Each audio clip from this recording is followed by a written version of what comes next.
The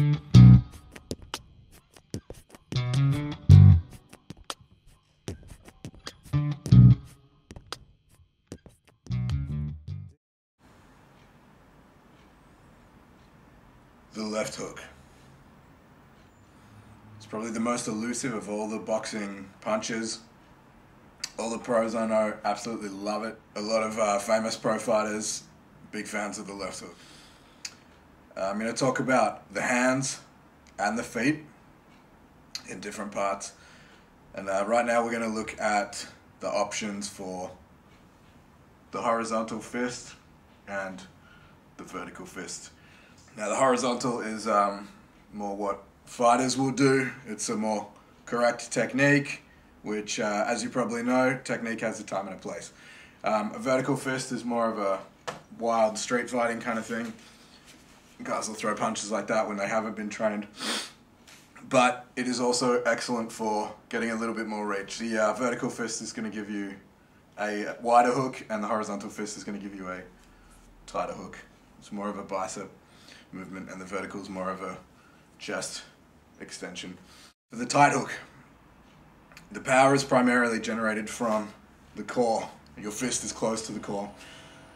The core rotation is the essence of every punch. Your shoulder's going to be much higher when you do the tight hook with the horizontal fist, and there's very little arm movement from your shell. You're going to just rotate and drop the hand a little bit from here to here, and it's really just along for the ride. It's all rotating your core into their face. The way that I teach for getting your hands back up is the Wing Chun Tan Sao is this palm up block. It's fingers up. So when you get here, instead of like this looping thing, just fingers up will bring your elbow down. So left hook, fingers up, left hook, fingers up, like that. If you got gloves on as well, it's gonna protect you. It's gonna catch whatever's coming in. All right, so that's the tight hook. The wide hook. It's gonna give you a little bit extra reach. The hinge of this punch is at the shoulder, so you're gonna kind of open it out and slap through there. The shoulder's going to be quite low, but because you got a bit more distance, it's not as dangerous. I still recommend dropping this right hand forward here. If you're further away, it's less likely that they're going to sneak around this side, so you can kind of drop that forward a little bit like that. You're going to get a little bit more contact area because you got more knuckles behind the punch. Meanwhile, this one's, I tend to sort of bust my pinky knuckle on them and stuff, but for the vertical, you're going to get a lot more surface action there, which is another reason guys like throwing wide hooks when there's street fighters and stuff, is because you get more knuckles. The range on the tight hook is, you know, sort of that 3-6 elbow knee kind of range. It's that CM2 range in Crazy Monkey, and the range you're gonna get on the wide hook is more like a 2-3 roundhouse kind of range. It's closer to that CM1 range. It's not CM1 range, but it's closer to that contact range in Wing Chun as well. That sort of where you can touch the wrist and you can land the rear kick, but you're not gonna land hooks or uppercuts or anything. While we're on the subject, that CM1 range and contact range, rim shot range and CM1 contact range is wrist on wrist range. This is where you can sort of make decisions and start trapping and stuff, but you're not gonna land any punches from there. That is one step away from being able to make contact, all right? So if you're able to touch their hand, that means that you need to take one step forward or that they take one step forward. So if I'm wrist on wrist and he takes a step, then I'm going to hit him, yeah? But if you're wrist on wrist, there's no point throwing. It's a waste of energy unless he steps forward.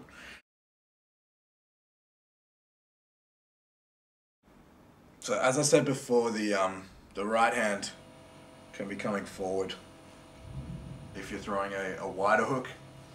It's similar to that jab catch where you throw your jab and you flex your palm, right? So it's like a chest movement, like a push-up, yeah? You're gonna catch the jab and parry. This is a very common sort of drill, is this jab catch and counter jab scenario. So you're either gonna bring it forward like that, which is more advanced, or you're gonna just be chilling in the shell, all right? Which is cool, and that's cool for beginners. You don't have to think about it. You keep your shell, you throw stuff from the shell, you retract everything back to the shell. A little bit more advanced is bringing the hand forward. You can begin trapping and doing stuff like that if you're if you're doing this kind of open hand defense sort of game, which is what I like doing. That's what I teach here, and some of the guys here are very good at it. This kind of trap and attack thing, trap and roll. But for beginners, the shell is good. The shell and this monkey stuff with the elbows, this is cool.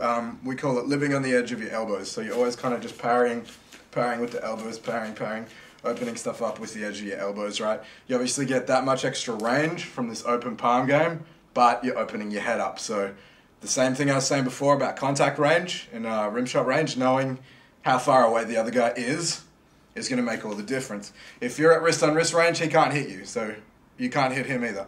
If he steps closer, then you want to shell up. Yeah, if you get into CM2 range, you want to be in the shell. Okay, at this range, you can sort of have your hands open and stuff. You see, at that Muay Thai range, guys have their hands forward like this. They're cool like that, but you don't want to be standing in really close with your hands open like that. It's the straight line attacks are gonna knock your head off. So the idea is know your range. If you got terrible reach like me, you really have to know your range. It's this like Tyson game of like weaving your way in and then throwing body shots and stuff from there. But at first glance, contact range, you can have your hands forward, and as you get closer, you want to be in the shell. All right. So that's a good way of deciding whether you're going to bring it forward or just shell up at the advanced level. One of the girls here is big fan of the right hook. She'll always get me with the right hook or the overhand.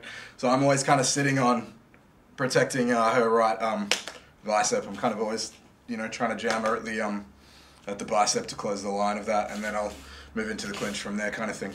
But just as a rough guide, the shell's going to protect you. It's not really that intelligent.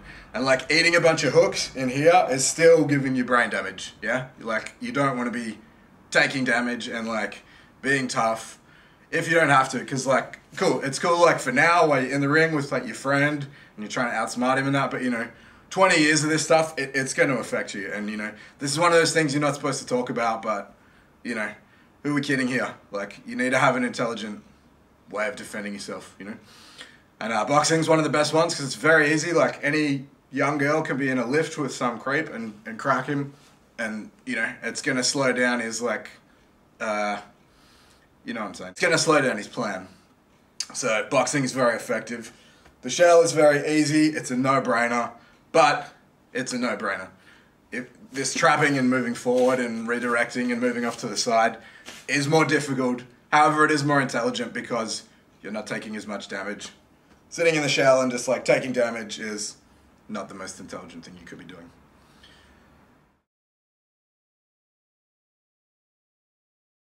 Okay, so first we're going to look at the primary technique for the footwork.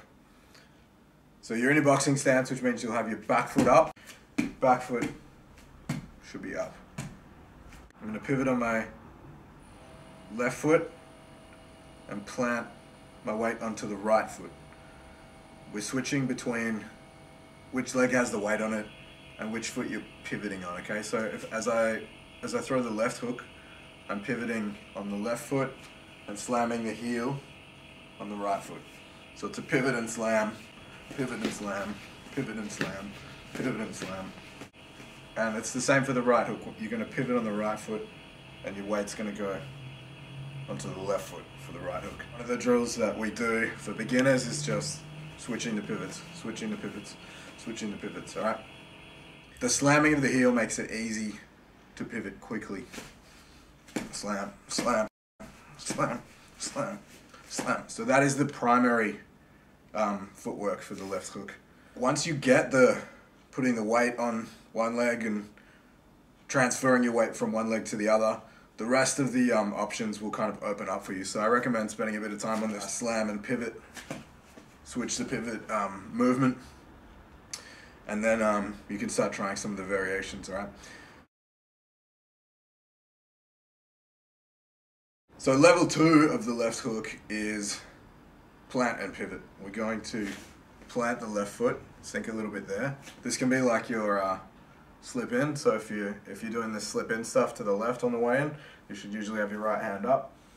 You can launch your left hook from there. So say I'm square here, he throws across or something, and I come down here and I plant and cover. Then I'm gonna switch the pivot, slam the right heel and come back onto the right side of his head. Hopefully he's still got his hand down from the cross and I can drop it over the top. So it's kind of elusive footwork, just kind of constantly plant. Throwing from a light-footed kind of game, and then landing and then launching, you know, this kind of thing. But yes, this idea of floating like a butterfly, plant, and unload it, okay?